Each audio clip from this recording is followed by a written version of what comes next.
That's why we resisted from the first day.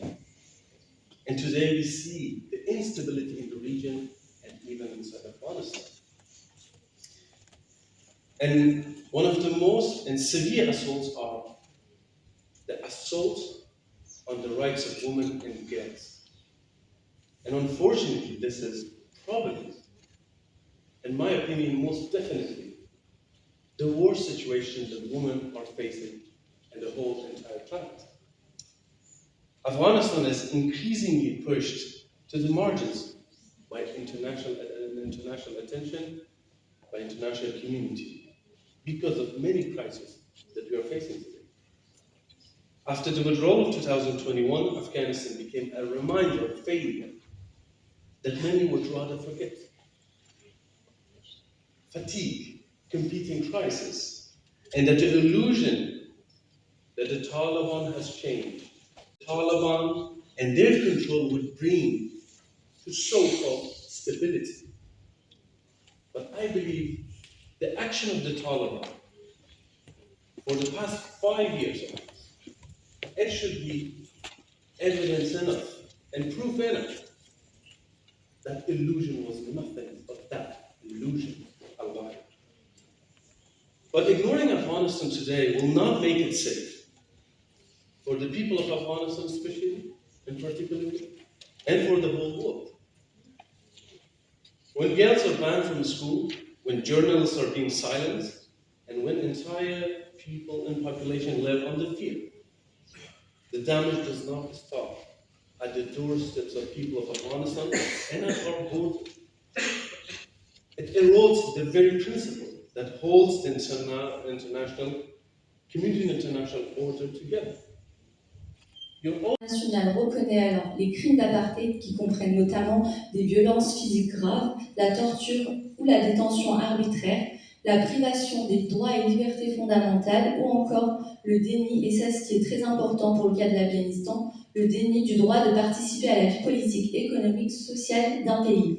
Lorsque l'on observe toutes les politiques mises en place, comme vous les avez citées, en place par les talibans depuis 2021, on constate qu'en effet, tous ces éléments sont présents. Pour reprendre la définition de l'apartheid. Ces mesures ne sont malheureusement pas isolées, et c'est ce qui est important de rappeler, c'est qu'elles forment un système cohérent, réfléchi et conçu pour maintenir et effacer les femmes de la société. Autrement dit, et malheureusement, il ne s'agit pas seulement d'une simple discrimination, il s'agit d'une architecture politique organisée d'oppression, et c'est la raison pour laquelle nous pouvons parler d'apartheid, et je dirais même que nous devons parler d'apartheid. Merci beaucoup. Et depuis 2021, nous l'avons dit, il y a des restrictions imposées aux femmes. Elles se multiplient. On parle d'éducation, on parle de travail, mais ça a aussi des incidences plus tard sur notamment la santé publique. Justement, quelles sont les conséquences actuelles? Y a-t-il des cas très documentés d'arrestation, d'exaction? Et quels sont les risques et les conséquences à plus long terme de cet apartheid de genre? Oui, alors les effets, les conséquences du régime ne sont pas seulement théoriques, il y a des conséquences et des effets immédiats qui sont profonds et vécus dans le quotidien des femmes d'Afghanistan. Toutefois, il faut le rappeler qu'à cause de la peur et d'une certaine censure, il reste difficile encore de tout documenter. Donc tout ce qui est documenté aujourd'hui par les ONG, par les organisations internationales, ne sont qu'un nombre minime de ce qui est vraiment en réalité. Donc dans l'immédiat, on peut observer par des rapports, par exemple, mais vraiment pour citer que quelques exemples, d'un rapport de l'ONU du début de l'année qui révèle qu'en l'espace d'un an, le nombre de condamnations par flagellation des femmes a doublé.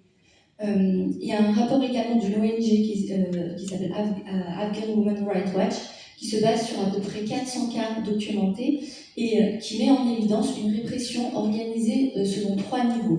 Le premier niveau de répression, ce serait le contrôle du corps de ces femmes, avec notamment le contrôle sur la tenue vestimentaire.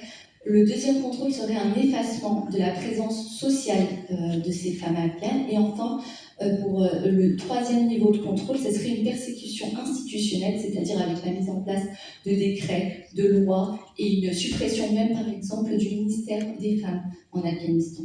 Donc ça, c'était les conséquences immédiates, observables aujourd'hui. Il ne faut pas oublier qu'il y a également des conséquences sur le long terme.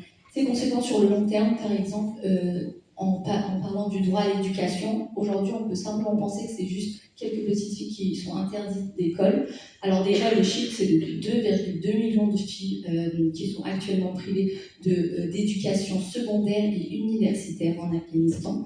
Les conséquences futures dépasseront largement la simple question de l'éducation, mais peuvent avoir par exemple dans le cas de la médecine, parce que dans un pays où de nombreuses patientes par exemple ne peuvent être soignées que par des femmes, une pénurie de médecins peut laisser présager un problème majeur de santé publique. Donc les conséquences ne sont pas seulement immédiates et visibles aujourd'hui, elles sont très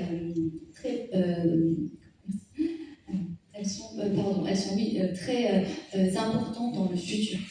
Et voilà. C'est très concret, ça s'inscrit sur le long terme. Merci beaucoup pour ces chiffres qui sont très éclairants. Au-delà des chiffres, il y a aussi des femmes. On prend comme le microféminisme. Non, c'est pas le microféminisme, c'est pas le micro-résistance qui peuvent aller dans la rue et faire les manifestations contre les talibans aujourd'hui. Si les talibans étaient ici en France, est-ce qu'on pouvait faire ça? Dans l'occasion du 8 mars cette année, les femmes en Afghanistan, ils sont allés dans la rue, ils sont manifestés contre les talibans. Donc, c'est une grande acte, c'est vraiment les mouvements féministes après 2021 en Afghanistan qui c'était incroyablement improvisé et pour moi, c'est les actes un changement dans l'histoire d'Afghanistan. On avait pendant les années, on avait les groupes militants armés tout le temps.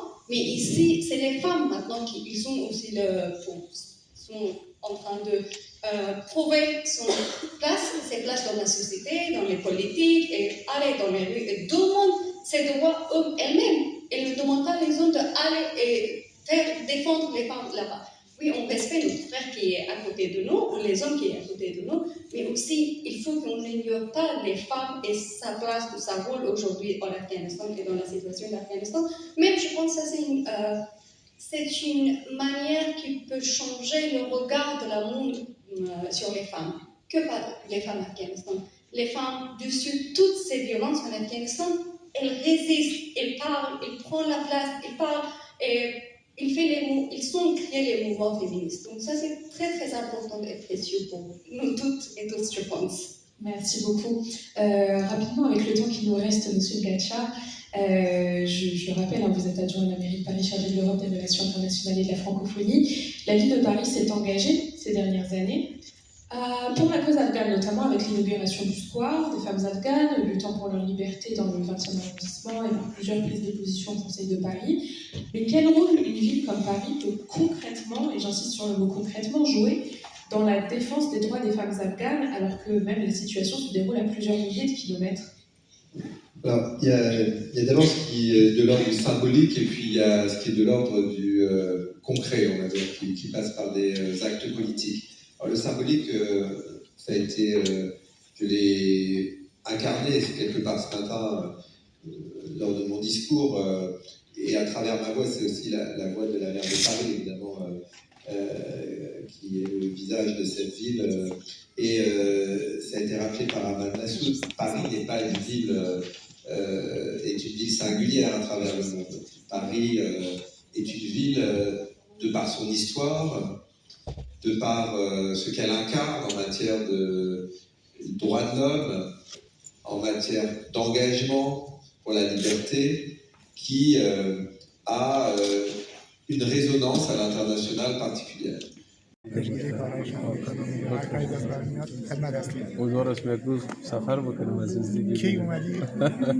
خونه خودت دیگه اومدی. الان می‌خواستیم خونه آقای بازان خیلی خدمت شما رو می‌رسونیم. لطف شما ان شاء الله حتما خیلی خوشحال شدم ان شاء الله از نزدیک باشه ان شاء الله. خدا حافظ. سلام بخیر خوبتون جانتون بخیر سلام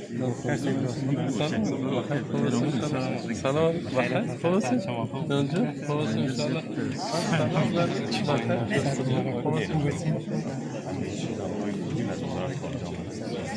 ان شاء الله How are you doing? How are you doing? It's so long we met. A lot changed since then. Yeah, definitely. So happy to see you. It's so happy to see you again. Thank you very much. Thank you for coming. And I hope to see you. Thank you. How are you? نشر